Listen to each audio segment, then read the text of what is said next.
Չկա որևէ այսպես նույնիսկ բողոք եւ հաղորդում։ Դե բանդիտիզմը որտեվ այդ տեսքը ունի, եթե դու բանդայից անգամ փորձում ես ինքնապաշտպանվել, դա օրենքի եւ իրավականության շրջանակներում իրականացվող գործողություն չէ։ Հիմա Նիկոլի բանդայի ներկայացուցիչը մատնագրեր գրող, սուտ ցուցմունքներ տվող Ալեն Սիմոնյանը իհարկե պիտի հասներ նրան, որպեսզի տղաների նկատմամբ իրականացվեր բռնաճնշում։ Մենք եկեք սրանից չխուսափենք եւ շատ հստակ ասենք, որ Նարեկ Սամսոնյանը եւ Վազգեն Սաղաթելյանը այսօր Նիկոլի ռեժիմի, Նիկոլի բանդայի պատանդներն են, որովհետև հանդիսանում են Հայաստանի Հանրապետության քաղաքացիներ։ Իրենք ոչինչ չեն արել, ոչ մի քրեաիրավական արարք, ոչ մի կասկած քրեաիրավական արարք կատարելու անգամ գոյություն չունի։ Իրենք պատժվում են իրենց քաղաքացիական դիրքորոշումը հայտնելու համար, ընդ որում իրենց պատիժը նախատեսված է եղել իրականացնել Նիկոլի հեղինակազրկված իրավապահների, հեղինակազրկված ԱԱԾ-ի շրջանակներում, որ մասկեքով այդ իրենց մասկի շոուների Նիկոլի եւ Ալենի հանձնարարականների տրամաբանության մեջ ներխուժել են տուն, մարդկանց տուն, ովքեր չեն մեղադրվում որևէ քրեաիրավական արարքի մեջ, ավելին իրենց անչափահաս Նարեկ Սամսոնյանի անչափահաս երեխաներին հոգեբանական բռնության ենթարկելով այնպես են արել, որպեսզի հələ դեռ հետո կերևա թե ինչ հոգեբանական խնդիրների առաջ են կանգնելու, բայց Նիկոլ Փաշինյանը հենց այդ տեսարաններն է պատվիրել, տեսարաններ է պատվիրել ոչ միայն նվաստացնելու, քաղաքական հետապնդումների ենթարկելու քաղաքացիներ Նարեկ Սամսոնյանին եւ Վազգեն Սաղաթելյանին, այլ նաեւ բռնաճնշումների եւ հոգեբանական բռնության ենթարկել իրենց ընտանիքներին, երեխաներին, կանանց, տարեցներին, այդ տանը բնակվող, այսինքն անել ամեն ինչ, որպեսզի Հայաստանի յուրաքանչյուր քաղաքացի, տեսնելով Նարեկ Սամսոնյանի եւ Վազգեն Սաղաթելյանի հետ տեղի ունեցող ապօրինությունները, ուղղակի վախենան, ասեն դե մենք ինչ գործ ունենք, այս մարդիկ էլ ինչ են արել, ուղղակի իրենց քաղաքացիական դիրքորոշումն են հայտնել, ոչ քաղաքական process-ների են անգամ մասնակցում, ոչ ինչ որ փողոցային շարժումների են այս պայդրությամբ մասնակից եղել, ուղղակի քաղաքացիական դիրքորոշումը, կեցվածքը, Նիկոլի իշխանությունը հեռացնելուն ուղղված ցանկացած խոսք հանդիպում է այսպիսի հակազդեցության, ապօրինությունների ու այսպիսի բռնաճնշումների։ Ամեն դեպքում Փաշինյանը հենց նախորդին էլ պնդում էր, որ ամեն ինչ օրինականության շրջանակներում է տեղի ունենում եւ սա այն ապագան է, որի մասին իրենք նախկինում խոսում էին։ Դե Նիկոլ 2019-ին պնդում էր, որ այս պետության ամենամեծ խնդրեմը արագաչափերն են, կարմիր գծերը, ախրանիկները, մեքենաների համարները եւ թանկարժեք մեքենաներ։ Հիմա ինչ ա եղել։ Ինքը ունի ախրանիկներ, ինքը ունի թանկ մեքենաներ, այդ արագաչափերի փողերը իրա ծախսի համար է իրականացում եւ ամեն ինչ շատ նորմալ է։ Ինչ վերաբերվում է իր երազածին, հա իր երազածին հասել է։ Պետբյուջեն իր գրպանի փողն է, ոնց որ ասում էր, իրավապահ համակարգը Նիկոլի ստրուկներն են դարձել իր SMS-ները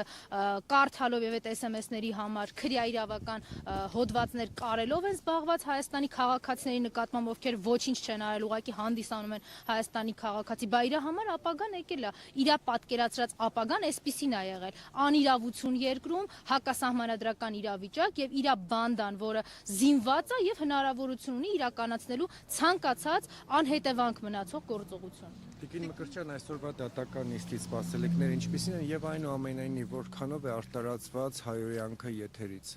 Ուրեմն, երբ որ մենք խոսում ենք հայոյանքի մասին, մենք դե հիշենք թե ով է այդ հայոյանքը բերել Հայաստանի Հանրապետության հասարակաքաղաքական դաշտ։ Նիկոլ ազգային ժողովում, որ հայհոյում է ընդդիմադիր падգամավորներին, կին падգամավորներին, մենք դա մոռացել ենք։ Մենք մոռացել ենք իրան ոնց է պահում այդ ազգային ժողովի նախագահի աթոռին վերընկած Ալենը։ Քաղաքացու վրա թքում է, գերիները իր համար մեռած են, կին падգամավորներին անպատվում եւ հայհոյում է, Հայաստանի քաղաքացիներին հայհոյում է, լրագրողներին հանձնարարում էր, որ ազգային ժողովից կին լրագրողներին բռնության ենթարկեն իր ախրանիկները եւ դուրս են շպրտում ազգային ժողովի շենքից, բայց ամեն ինչը մենք չենք հիշում։ Մի պարզ բան կա այստեղ, հայհոյանքից խոսելուց առաջ պետք է հասկանալ, որ Նիկոլենք դրել են հետեւյալ բանաձևը, իրենք հայհոյում են Հայաստանի քաղաքացիներին, իրենք ծեծում են Հայաստանի քաղաքացիներին, իրենք սպառնում են Հայաստանի քաղաքացիներին, իրենք սպանում են Հայաստանի քաղաքացիներին եւ ավելին, իրենք բացառել են Հայաստանի քաղաքացիների համար ինքնապաշտպանվելու սահմանադրական հնարավորություն։ Իրենք ասում են դուք չեք կարող ինքնապաշտպանվել, որտեղ ինքնապաշտպանությունը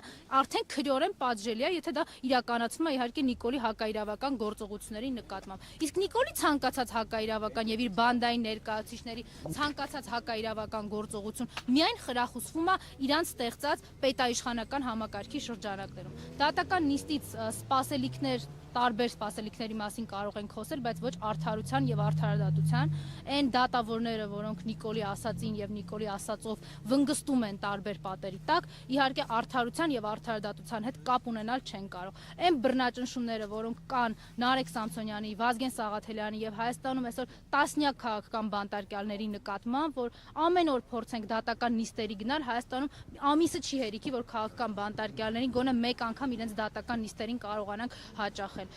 Այսպիսին է իրավիճակը եւ ակնհայտ է այդ բռնաճնշումները Նարեկ Սամսոնյանի, Վազգեն Սաղաթելյանի, մեզնից յուրաքանչյուրի նկատմամբ չի ավարտվելու, որտեղ դրա գլխին նստածը հիմա կառավարության շենքում է։ Մկրտչյան ողջ այսօր զբաղված է Նիկոլ Փաշինյանի օրակարգերին արձագանքելով, ակամա գուցե նաև սպասարկելով։ Մենք այլ ընտրանք չունենք, կոնկրետ օրինակ խորհրդարանական ընդդիմությունը, չգիտեմ, կամ գուցե մասնավորապես ձեր խմբակցությունը, այլ օրակարգեր առաջ քաշելու եւ առաջնային դարձնելու, որպեսզի Նիկոլ Փաշինյանի այսպես շոուները ասեմ, առաջնային չդառնա եւ մարդիկ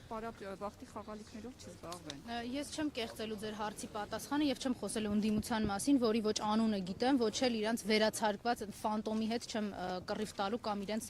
քննարկում իրականացնելու։ Ես կարող եմ խոսել իմ եւ Հանրապետական կուսակցության մասին։ 2018 թվականից Հանրապետական կուսակցությունը չի գնացել Նիկոլի օրակարգով, որտեղ երբ որ բոլոր ընդդիմադիր եւ քաղաքական ուժեր, քաղաքական միավորներ, քաղաքական դեմքեր իրենց տենց ուժեղ հռչակած ասում են մենք Նիկոլին ընդդիմություն չենք, մենք Նիկոլին օգնում ենք, որ այս պետությունում չգիտես ինչ անի 2018 թվականին Հանրապետական այդ ժամանակվանից էր կանգնում ու ասում, որ սա գունավոր հեղափոխություն է, հեղաշրջում եւ ուներ իր օրակարգը։ Դա շարունակվել է մինչեւ հիմա, իսկ այս պայդրությամբ ձեր հարցի պատասխանը կոնկրետացնելով Հանրապետական կուսակցությունը հանդիսանալով նաեւ խորհրդարանական ընդդիմություն զբաղված է մի բանով, այնպես անելով, որ անվստահության գործընթացը հաջողի եւ մի օր շուտ Նարեկ Սամսոնյանը, Վազգեն Սաղաթելյանը, Դավիթ Համբարձումյանը, մեր սրբազանները, բարերարը, տասնյակ քաղաքացիներ ու Մանուկ ազգանունը ամոթ է, բայց ես հիմա չեմ կարող ձեզ ասել, որտեվ իրենք տասնյակներով են մարդիկ, ովքեր կոմենտի, ստատուսի, իրենց քաղաքացիական դիրքորոշման համար հայտնվել են բանտերում ու մենք նույնիսկ իրենց չգիտենք էլ։ Մենք փորձում ենք այնպես անել, որ օր առաջ այդ մարդիկ ազատվեն, իսկ իրենց ազատումը, մեր երկրի ազատագրումը կապված ամենակ Նիկոլի վռնդելով։ Ինքը հրաժարական չի տալու։ Մենք փորձում ենք իմպիչմենտի գործընթացով իրեն ստիպել, որ ինքը գնա։ Ես եմ շնորհակալ։